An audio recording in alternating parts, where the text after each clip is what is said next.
السلام علیکم ورحمۃ اللہ وبرکاتہ۔ الحمدللہ وکفا والصلاة والسلام علی عبادہ الذین اصطفیٰ، اما بعد۔ قال النبی صلی اللہ علیہ وسلم الطہور شطر الایمان۔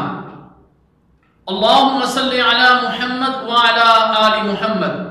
میرے محترم دوستو، آج کی گفتگو میں ہم طہارت کی اہمیت کو بیان کریں گے انشاءاللہ تعالی۔ پیارے نبی صلی اللہ علیہ وسلم نے ارشاد فرمایا، طہارت ایمان کا حصہ ہے۔ صحیح مسلم۔ طہارت نماز کے لیے شرط ہے، اس کے بغیر نماز قبول نہیں ہوتی۔ رسول اللہ صلی اللہ علیہ وسلم نے ارشاد فرمایا، لا تقبل صلاۃ بغیر طہور۔ صحیح مسلم۔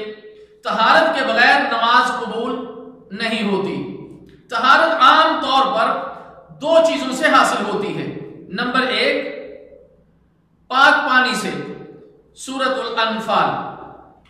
نمبر دو، پانی نہ ہونے کی صورت میں پاک مٹی سے یعنی تیمم سے۔ اس کا ذکر ہم انشاءاللہ اگلی مجلس میں کریں گے۔ اب یہاں پر ہم پانی کے کچھ احکام بیان کیے دیتے ہیں۔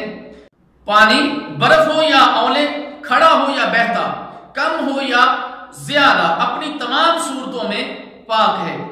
پانی کی ان تمام صورتوں سے طہارت حاصل کی جا سکتی ہے۔ اب ہم پانی کے ناپاک ہونے کی صورت کو آپ کے سامنے بیان کرتے ہیں، جس سے طہارت حاصل نہیں ہوتی۔ نمبر ایک، تھوڑے پانی میں نجاست گر جائے۔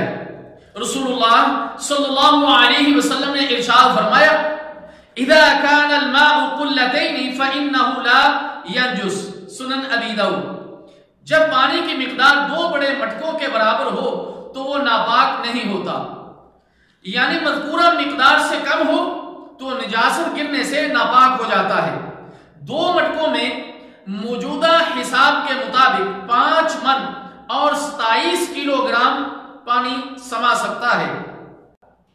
پانی دو بڑے مٹکوں کے برابر یا اس سے زیادہ ہو تو اس وقت ناپاک ہوگا جب نجاست گرنے سے اس کے رنگ، بو اور ذائقے میں سے کسی ایک وصف کو تبدیل کر دے۔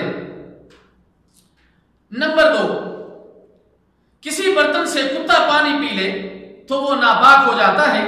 رسول اللہ صلی اللہ علیہ وسلم نے فرمایا، جب تمہارے برتن میں کتا منہ ڈال دے تو اس چیز کو بہا دو، پھر اسے 7 مرتبہ دھو۔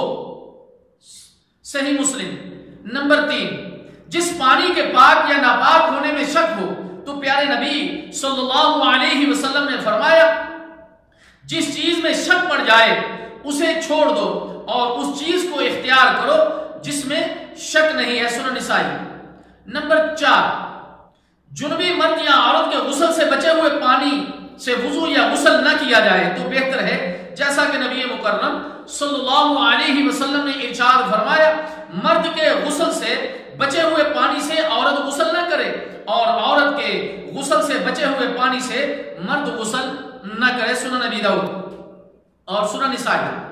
لیکن اگر اشد ضرورت ہو تو جنبی مرد یا عورت کے غسل سے بچے ہوئے پانی سے وضو یا غسل کیا جا سکتا ہے۔ رسول اللہ صلی اللہ علیہ وسلم نے ایک دفعہ سیدہ میمونہ رضی اللہ تعالی عنہا کے غسل سے بچے ہوئے پانی سے غسل کیا۔ صحیح مسلم۔ اللہ تعالیٰ جل شانہ سے دعا ہے کہ اللہ تعالیٰ ہمیں ان مسائل کو سمجھنے کی اور عمل کرنے کی توفیق عطا فرمائے۔ والسلام علیکم ورحمۃ اللہ وبرکاتہ۔